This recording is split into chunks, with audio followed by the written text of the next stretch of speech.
Syamsuddin. Hai. Okey. Tahniah Yana sebab menang Anugerah Blockbuster hari Thank ni. you very much Puta.com.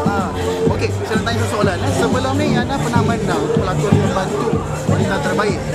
Tapi hari ni anda juga yang berpeminat. So adakah bermakna yang sudah meningkat ke level yang lebih tinggi? Itu secara jujur memang kita meningkat lah. Tapi kategori itu anugerah tu berbeza. Itu pilihan juri profesional dan ini adalah pilihan daripada yang punya 100%. Jadi bagi saya untuk meningkat tu peningkatan setiap hari kena meningkat. Orang pun kena meningkat. Cuma award tu berbeza. Jadi sekali saya nak tanya pasal Yana, 2 hari Yana memang naik perlahan-lahan. Mula daripada pelakon-pelakon sambilan kan. Dan sekarang ni Yana jadi pelakon utama dah. Jadi adakah banyak yang Yana belajar sepanjang perjalanan? Saya akui lah banyak saya belajar. Sebab saya orang yang suka belajar.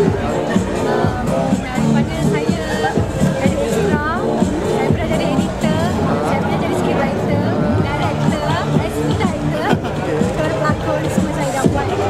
Tapi saya akui pengalaman tu pun tak berapa cukup.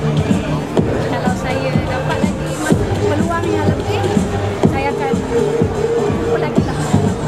Berkhas kepada peminat-peminat Yana Syamsuddin, ada pesanan untuk mereka? Okay, kepada peminat saya, especially yang dekat Puta.com.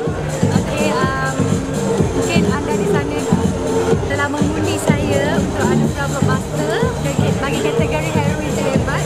So, saya ucapkan terima kasih kepada anda semua sebab dah mengundi saya. Dan jangan lupa support semua filem-filem saya dan juga industri perfilman kita. Okey, last but not least, boleh buat trademark untuk Puta-Puta TV? Boleh, Okey, tangan pipi. Alright. Kita buat sama 1, 2, 3. Puta-Puta.